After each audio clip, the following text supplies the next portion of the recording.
पूरे कागज को जो है दो हाथ की मदद से मसल लेंगे, गोल करेंगे, गेंद बनाएंगे, बॉल बनाएंगे, मसल उसको दो हाथ की मदद से।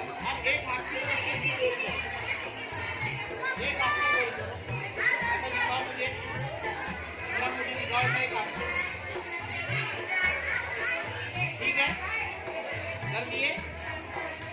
अब देखो, अब उसके बाद क्या करेंगे, अपने दोस्त के पास एक हाथ से फेंकेंगे और दो हाथ से कैच करेंगे। जैसे इमरान आप नीचे रखो, मैं आपके पास में फेंक रहा हूँ, ठीक है, ये मैंने इमरान के पास फेंका, इमरान क्या करेगा, फिर इमरान मेरे पास फेंकिया, इस तरीके से आप आपस में करेंगे। एक हाथ से फेंकेंगे, दो हाथ से कैच करेंगे,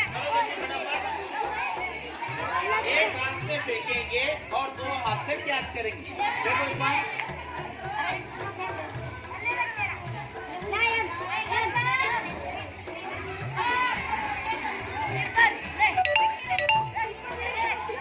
जोया कैच कर बेटा, देखो वेरी गुड,